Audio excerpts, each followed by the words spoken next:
Welcome to Keep Hustling, where we are going past the why to get to the how. I'm your host, the always hustling Aaron Gordon, aka NY Risk Advisor, aka Mr. #Keep Hustling. In this podcast, we will be diving deep into the professional and personal successes of our guests to find out how they hustled through the most difficult times in their life and their development to achieve the success they've gotten to today. So buckle up for what hopes to be an amazing ride. And of course, now and always, keep hustling. Welcome to Keep Hustling with my guest, Dr. James Taylor. Dr. Taylor, thank you for being here today. No problem, man. Thanks for having me. I'm just going to jump right in. You're welcome for having you. And I'm jumping right into this. I have never in my life met, as I mentioned right before we came live, I've never in my life met an American aspiring or now formerly aspiring rugby player. Take us to that. How did that happen? Then we'll get into your hustle. But I got to know more about how a guy from Minnesota ends up as an aspiring rugby player. Well, aspiring professional. I made the rugby player part, didn't make the professional part. Sorry, aspiring professional. Yeah, sure. Also, I was an aspiring professional NBA player too. That didn't work out for me very well. No, oddly enough, baseball was my sport growing up. Loved it. I mean, even to this day, like just love, the old timey baseball films.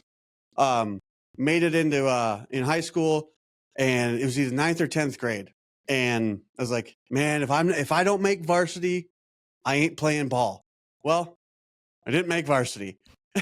And so I remember I came home after it was the first time I'd been cut. All right. And in my defense, one of the guys that was ahead of me ended up playing, I think, in Kansas City's minor league system, Derek Brandt. But either way, neither here nor there. You had him. Didn't make the team. I'm telling you had him. Could have been you had they not cut you. Right. It's like, it was Barry Bonds, but whatever, you had him. But whatever. And a buddy of mine's like, well, hey, what are you going to do? Because it was up in Minnesota. It was a spring sport, baseball. I guess kind of is everywhere. Here in Texas, it's year-round. But he's like, what are you going to do since you're not playing ball? I'm like, man, I don't know. Like, shoot me, all that, high school stuff. And he's like, well, come out for rugby, because we got a new teacher there who came in. He played rugby in the Army, came in, and he's a social studies teacher, I believe, and he started a rugby team. And I'm like, I don't know how to play it. He goes, well, don't worry about it. You got to carry the ball. I'm like, oh, okay, well, sweet. Then I'm in. Like, so from there, brand new team in school and off and running. And so I'm going to ask you a question about that, but I just want to confirm. You parlayed that starting in high school rugby to semi-professional. Is that correct? Yeah, basically. I started playing in high school, went off to college. Again, had zero intent to play in college. And then just one day I was walking back to my dorm room and I saw a sign that said, hey, open practice for rugby out in front of the dorms. And I was like, well, I got free time. And I just so happened to bring my cleats. And so I went out and started playing rugby in college and ended up coaching the team up in Wisconsin. And then that's where the aspirations, if you will, of professional rugby came into play. But man, it was 99, I believe, 99, maybe 2000 when I started playing rugby in high school. And man, it's been in my blood ever since. Went from high school to college, played some men's club stuff. And now I'm actually a chiropractor for the professional rugby team here in Dallas. Yeah, I was going to say natural progression from rugby or football to chiropractic. I actually get that. Of course. I totally get that. I'm not even being sarcastic. I totally get that. Right. People go where their pain was or is. And yeah, I can't imagine that you wouldn't have loved a chiropractor on staff from 99 to 2000 and whatever. So I'm in on that. But I think that there's actually something there in your hustle. I wasn't even planning on going here, but that's what this podcast is about, is that you weren't 7. You weren't in junior leagues. You were in high school. And very, very often high school athletes, I played basketball in high school. The people that get cut, it's over. They might play a little bit of rec league, but they don't then say, okay, this didn't work out, I'm going to pick up another sport. Not, I have a fall sport and I have a spring sport. It's I'm 15 years old and I'm going to go from, by the way, playing baseball. I just want to be clear here. Baseball, where the contact happens between a ball and a bat. Right. And rugby, where the contact happens between two people's heads. Correct. So I can't imagine your parents were thrilled with that turn of events, but that's okay. But I think that there's something there. I can probably count on one hand the number of games my mom went to. But this podcast isn't about parent issues, right? That's exactly. No, but I really think that there is something there in that there are so many opportunities in life, especially for younger people, where had they just hustled a little bit more or hustled a little differently or not allowed that moment where they think that they've failed, quote unquote, to stand in their way, they would have been able to achieve something. It doesn't even have to be getting somewhere professionally, but it's finding a new passion, it's finding a new hobby, it's finding a new inspiration.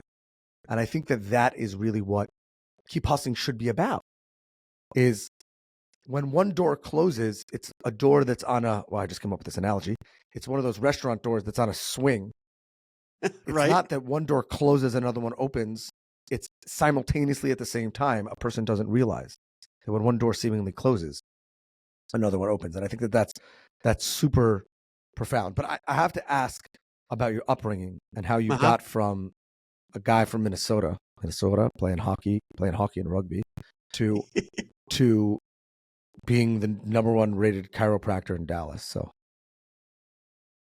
I mean, so my folks were blue collar folks. I became a chiropractor. I'll come back around to this, but I became a chiropractor because my dad went to chiropractic school. He is not a chiropractor, but he went to chiropractic school. But yeah, just came from hardworking folks. I mean, I have memories of my mom clipping coupons on the living room floor on Sundays, stuff like that, and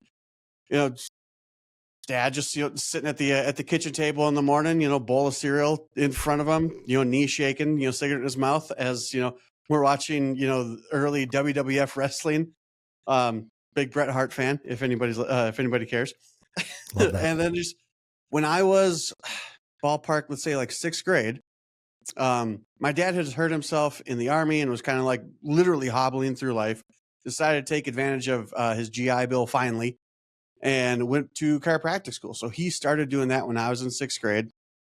Mom kind of became the breadwinner, if you will, of the family, because dad's going to school and whatnot. We moved from St. Cloud, Minnesota to a city called St. Michael, Minnesota, which is about an hour closer towards Minneapolis. Dad finished school. And to be a chiropractor, you got to take national board exams. And the final one is a practical. So you go in, there's, set up patient experiences, if you will. And one of the things that you have to take a practical exam in is x-ray. And man, the old man couldn't read an x-ray. So he passed 1, 2, 3 of the board exams, but he couldn't pass number 4 because he couldn't read an x-ray. But in doing that, prior to even going to chiropractic school, my dad was a nurse. So while he was waiting to pass these exams, he got a job as a director of nursing at a nursing home. And in all reality, after failing the board exam a few times, he's like, man, it's going to be easier for me to continue on this nursing path than it would be for me to pass the board exam and start up an office from scratch. So he gave up on the chiropractic thing. My mom, again, had been plugging along. Both my parents are together. I've got a younger sister. But she'd been plugging along, like I said, just kind of holding down the fort, basically. And dad went back to the nursing thing, and they doing their 9 to 5 kind of stuff. And then when I went to undergrad, I had aspirations of being an orthopedist. I want to get in orthopedic surgery because my mom, as a hobby, did a bunch of woodwork. Worked with her hands. I knew my you were dad, going there. I liked the anatomy stuff when he was going through chiropractic school. So how do I marry woodworking and anatomy? I love power drills. I love power drills and anatomy. Yeah. Great. I'll drill screws into people's knees. Boom. Sure. Got it. So yeah, I mean that's why I went off. That was the aspiration again, going into college. But I was from a small town, and so I was top 10%, I think, of my graduating class. And then went off to college, and all of a sudden was definitely a small fish in a big pond, and there was nobody telling me what to do. So I started drinking a whole bunch because, college in America. And it turned out that did not bode well for passing classes or, just being an overall good student. So my college endeavors took a little longer than average. If anyone has seen Van Wilder, he and I were kind of one and the same. Isn't that the hustle? Isn't that the hustle? Isn't that the hustle? I mean, chasing the dream and finishing it? Isn't that? Man, you're not wrong, because I failed out of college twice. Yeah, and there's literally one time I had missed so many classes of this particular class. It was biology 411, plant form and function, which again, I could not care less about plants. But I had missed so many classes that when it came time to show up for the final exam, I walked into Phillips Hall, which was the science building. And I remember walking through the front door and going, it's been so long since I've been here. I don't remember where the classroom is. So I missed the final because I didn't know where to go. But I want to pivot to something. I want to get back to that. I want to pivot to that in a second. And that is, it's fascinating to me that the career that you ended up in is one that your father, quote unquote, failed at. Yeah. That is not lost on me.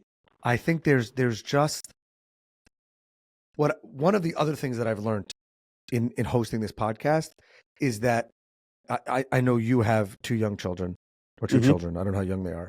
I'm blessed to have 5 children. And one of the things that I've come to 4 girls and 1 boy. But what I've come to realize is that so much of parenting, when I'm privileged to sit in the chair and interview people and ask them about their upbringing and about their hustle.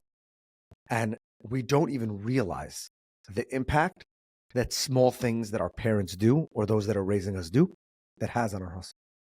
The things that we see in our day-to-day 100%. life. And I think that there's an interesting angle here, which I haven't yet explored with anyone. And that is the viewing a failure and not letting that deter your career aspirations when you thought about chiropractic. Mm-hmm. A lot of people would say, chiropractor, not our family. The Taylors, we don't do chiropractic. My father tried you know what I'm saying? And I don't mean it from like a traumatic way. Yeah. But it's just fascinating to me that you knew that, you saw that. And I'm not saying you have to become a nurse like him. That's not, you could have done anything else. Yep. But choosing that career is fascinating to me. I mean, it's like I said, it's the orthopedic surgery route too. It's basically I get to work with my hands, and I get to work with anatomy. Now, am I in an OR? Am I fixing broken bones? No, absolutely not. But do I still get to do the 2 things that just really kind of lit a fire under my ass when I was a kid, like the stuff I would get excited about? Like my mom and I, we would do woodworking stuff. We do craft things, and my dad and I, we'd build the Pinewood Derby cars. But then too, like, when my dad was going to chiropractic school, like, hey, Dad, can I skip my school and go to school with you a couple days? Yeah, absolutely. And like, flipping through his anatomy books and things like just that stuff interested me. So it's, by the way, I understand kind of where you're headed as far as like, okay, well, maybe it didn't work for Dad or something like that. But man, it was just, these are the things I like. You know what? I gave a talk at an elementary school literally yesterday. It was like career day. And like, I asked the kids of class, I'm like, who here hates to read? And like, a good smattering of kids raise their hands. I'm like, cool. So do I. Who here really likes pictures? Some kids raise their hands like, cool. So do I. What have I done? I've memorized pictures. That's all that I've done. But I hear what you're saying. It's inspirational to me that you said, this is what I want to do. This is the path that I see. And prior experience, prior trauma in the minor sense, in the very minor sense, was not going to stand in your way. We don't do advertisements on this podcast. We don't have sponsors, but I just want to say, not for you specifically. I think that chiropractors are probably the most underrated people in the medical field.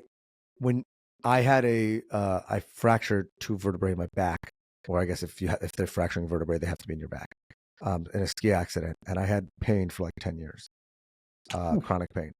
Chiropractor did something with my ear or something. It wasn't actually my ear, but you know what I'm saying? It's also fascinating to me. You talk about the difference between orthopedic surgery and chiropractors. It's fascinating when you go to a chiropractor and they do something with your foot and it stops your headaches. Like, I think that there's something incredible about human anatomy and things like that. So there's just a little plug. If you are experiencing any sort of pain or discomfort and you've never gone to a chiropractor, I highly recommend, if you're listening to this podcast, that you find a good chiropractor.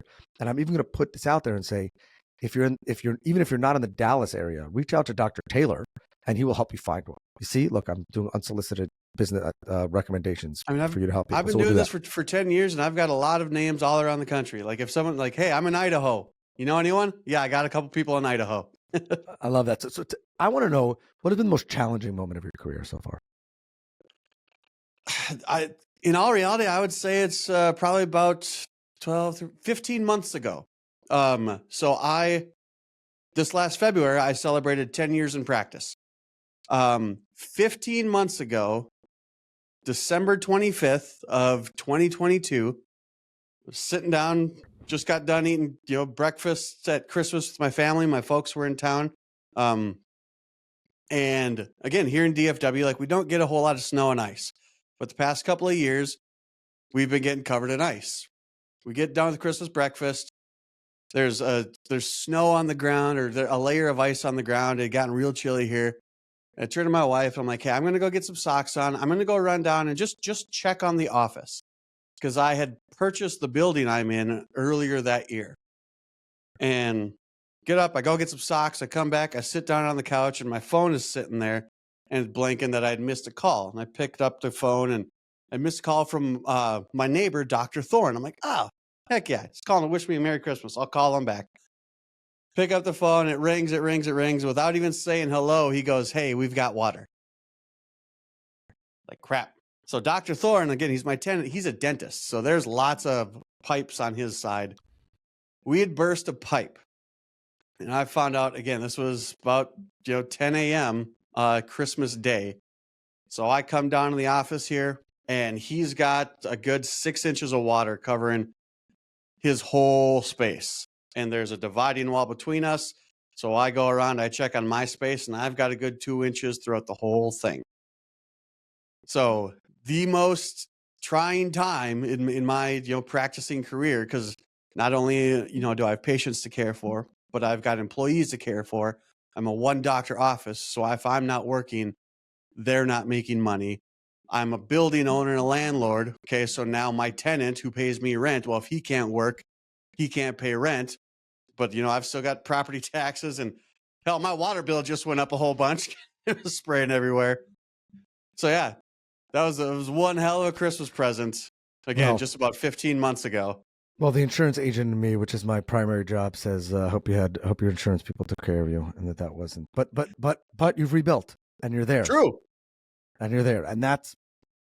I think that when people often have something going, and they, there's going to be a blip in the road. There's going to be a challenging moment, and the fact that you focused on that and said, you know what, but now I'm here, and this is where I am. I think that there's a lot that we could learn about hustling through those moments on Christmas. Yep. And getting back on our feet, being better than ever. Obviously, I can't see the bottom of your walls in the video, but your office looks crazy and awesome. So that, I think, is being a business owner is getting through that. And I believe that the challenge that you face will probably help you when the next challenge arises, because we will not be challenge free. Right, man, ain't that the truth? To hustle through that. You work with UFC and a lot of these kind of fighter people. Yep. I imagine that when these athletes and fighters come to consult with you, or end up on your table, for lack of a better term. Yep. They are in a lot of pain, and probably in some of them in very dark places, because their career and their ability to continue chasing their dream or continuing down the path that they were on has been challenged by physical pain. Yeah. How do you handle that? How do you inspire them to keep going, to push through the pain? I assume you don't snap your fingers and all of a sudden they're pain-free forever.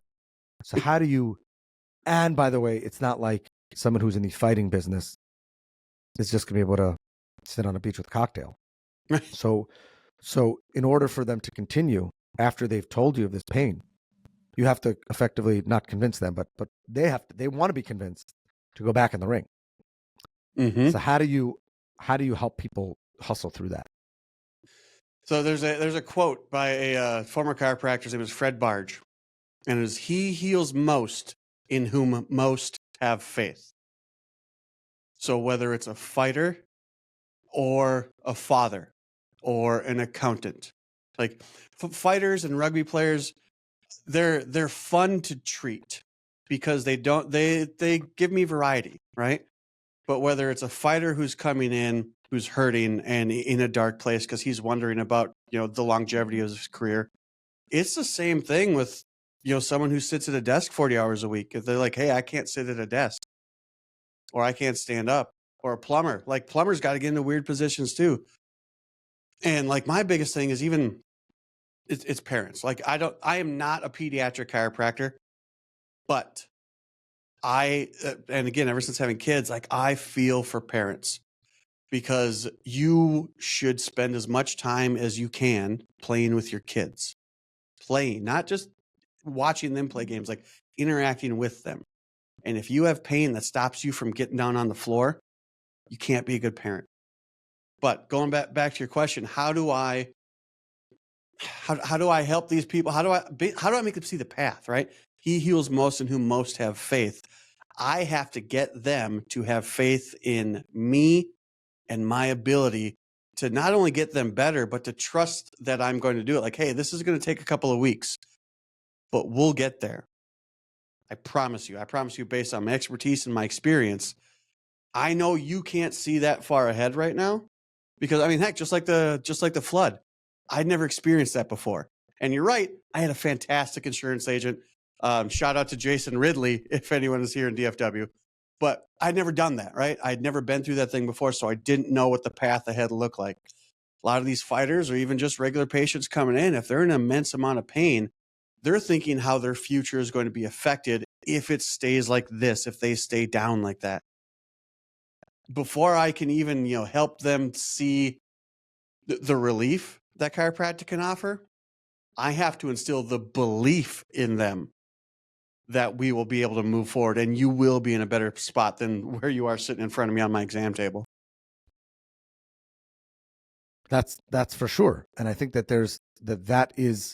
that's exactly the idea of inspiring others to keep hustling, is the idea that not only have I been there before, and that's the beauty of mentorship. Here it's trusted advice from a physician, right?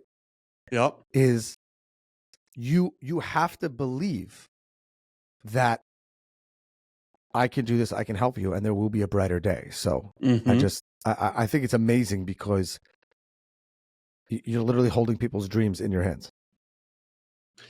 I don't know if I'd have the balls to say it, but I'm going to say this one. You're not wrong.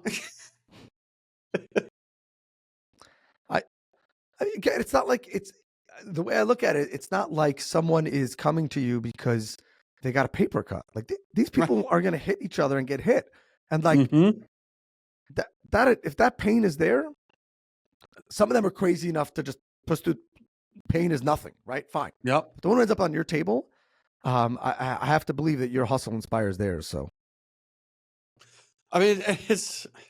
you're not wrong. And it is something that, over time, one of the things that I would do, because when I was new, like if you don't have the experience, you still got the hustle, but what do you got to back it up?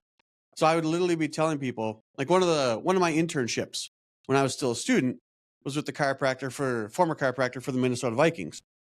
And so when I was down here, 2, 3, 4 years in practice, people are like, okay, well, hey, Dr. Tate, like how long have you been in practice? And, if you're a new doctor, 3 years doesn't sound like it gives you very much clout. So it'd be like, oh, I've been down here in Texas for 3 years. Prior to this, I worked with the chiropractor for the Minnesota Vikings. So it makes it sound like I've got a larger breadth and depth of experience. But salesmanship never hurt anybody. Nope, not in the least. Whether you're selling a widget or an adjustment, like 100%. I also just want to touch on the fact that I feel like we are podcast cousins because your podcast, Fueled by Spite, yep. Probably a little more edgy, a little more, South Texas than, Northeast New York. I should be wearing a suit when I say that, suit and tie. But hustle is fueled also by those who say that I bet you can't. And so I try not to advertise or plug products, but or other shows just because that's bad for my brand, but that's fine. It's fine. It's cool. I feel like we're fast friends. So I think everyone should check out your podcast. And I'm happy that the conversations are happening. One of the reasons why I started this podcast was because I thought everyone had a story to tell. And some of those are fueled by spite. Some of those are fueled by pain. Some of those are fueled by the way, I don't think that the people who had a quote unquote great upbringing deserve not to have their story told because they have a different level of hustle. Precisely. So I want to make sure to make note of that. We have a closing tradition on this podcast where we ask our guests to leave us with their favorite. And we already got one from you, but we're going to ask you for another one. Their favorite inspirational or motivational quote. So again, Dr. James Taylor, thank you for being here. Thank you for sharing your story. Thank you for inspiring us. And the floor is yours. I've got it on a sign that literally sits right outside my office. It's called, "You are responsible for the energy you bring into this space." People let way too many other things affect them. There's one thing. There's literally only one thing. And I say this, from a healthcare standpoint, there's only one thing you have control over, and that's what goes on up here. You can't control anything else. So you damn sure can't control your body. If you could control your body, you wouldn't need me. You wouldn't need other healthcare professionals. The only thing you can control is what goes on up here. So that's why that sign literally sits outside of my treatment room. You are responsible for the energy you bring into the space. The people that come in here and in pain, but have just a better disposition, they're happier. I get them better faster. The people that come in here in pain and their energy level is down, their vibration is down, it takes them longer to get better. It is a matter of fact. I love that. And I think King Solomon says in Proverbs that the spirit of a man can heal his wounds. So, or heal his illness. And that's the energy. And I appreciate your energy. Again, I appreciate you being here. You've inspired me. Your energy has inspired me not to play rugby, but almost everything else I'm willing to try. This has been another episode. If you're fast, you don't have to worry about much in rugby. If you ain't fast, well, you better be tough. I'm not as fast as I used to be. Let's put it that way. Same.